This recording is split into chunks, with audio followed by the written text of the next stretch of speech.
This video does contain some light spoilers for the game Borderlands 2.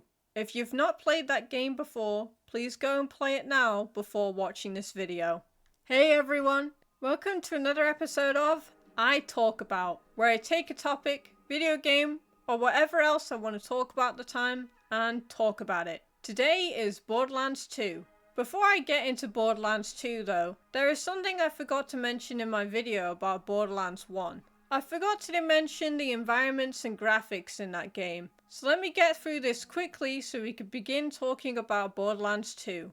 The graphics in Borderlands 1 do get the job done. It was the first to introduce this almost cartoony style, one that works surprisingly well considering all of the gore in that game. And the enhanced version of it definitely makes the cartoonish style pop out more.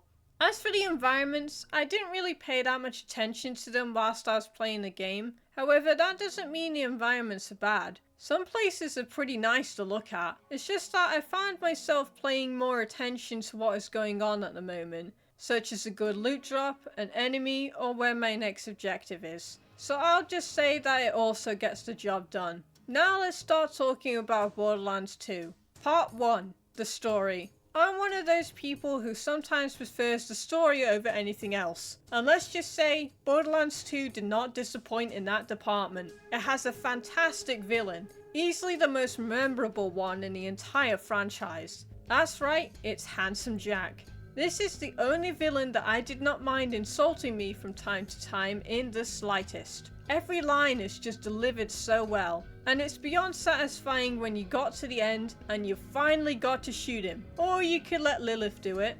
It's up to you. So yeah, the story was really good. It was filled with great moments and there's some great character interactions as well. And even if you're not here for the story, Borderlands 2 has you covered in different ways. Part 2. Features. Borderlands 2 does take a lot of the same features from 1. There isn't really a surprise here. However, this game improves upon them in many ways, which I won't mention here. I want you to play the original Borderlands, then 2, and see if you can spot the improvements for yourself. Anyway, Borderlands 2 still has the vending machines. They still work like they do from the first game. After all, like I said, if it ain't broke, don't fix it. Also, it still has pearlescent weapons, weapon rarities, and all the other stuff you can find in Borderlands 1. Of course, there are some new things on the table here, such as new guns, new characters, new bosses, areas, so on and so forth. Overall, in terms of features, Borderlands 2 did a great job with them. Part 3. Transport. Borderlands 2 still has the same issue with 1, where you find yourself running around on your own 2 feet rather than being in a vehicle. They also didn't improve upon the fast travel system. They kinda kept it the same. And again, we could argue that was a part of the fun. But I'm not one of those people who enjoyed having to find the closest fast travel station just so I could get out of that area. As for the vehicles, there are some new ones here. Unlike in the first game, where I'm fairly certain you only had one type to work with. If there was another vehicle in that game, not counting DLCs, do let me know.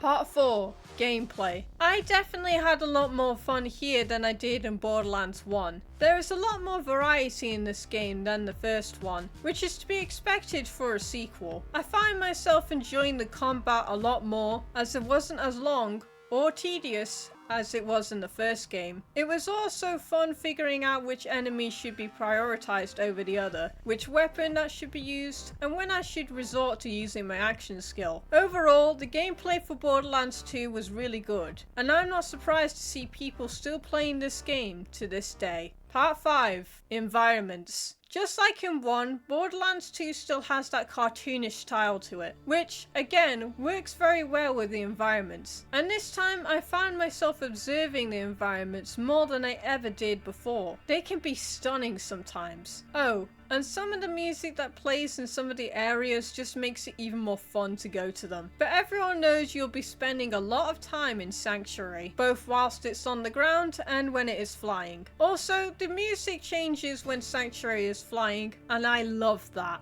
Part 6. Bosses. Just like in Borderlands 1, there are a lot of bosses in this game that are pushovers. However, there are some that put up more of a fight, and it is those bosses that I enjoyed the most, as not only did they give me a much needed reality check, it was a blast finding out where their weak spots were, and which gun was the most effective on them. There are also a few bosses you can cheese in this game. I am pretty sure I was also guilty of this, as I cheesed the final boss of the main campaign at least twice. If you want to do it yourself, there is a guide on YouTube, but I do recommend fighting the final boss the normal way before deciding to cheese it. Part 7, DLC. I will admit, it has been a little while since I played any of the DLCs in Borderlands 2. That isn't a bad thing. It's just that I found myself spending more time in the main game than the DLCs. And when I did go to play the DLCs, I had a bit of a mixed experience with them. Some of them were pretty interesting, some feel like they were missing their full potential, and a few were not a joy to play at all, such as Hammerlock's Hunt. Do you know how annoying it was to track down some of these creatures? Some of them rarely even spawn, and when they do, you only get to kill 1 or 2 of them. I mean, I do sort of get it, but at the same time, did they really have to go and make it that tedious? Also, you don't even get to fight the final boss. He pretty much takes himself out. No, I won't mention how he does it, as there might be some people who wish to play the DLC for themselves. Just know that it's somewhat funny, but also disappointing at the same time. Part 8. Conclusion. Overall, Borderlands 2 is a fantastic game. Sure, it is not everyone's cup of tea, and I may be hyping it up a little, cause, you know, I'm a little biased, but I do recommend giving the game a go. Maybe bring a friend with you, so you can have a chaotic experience like no other. Thanks for watching. If you enjoyed the video, then give it a like, leave a comment, and subscribe for more content. I'll see you next time.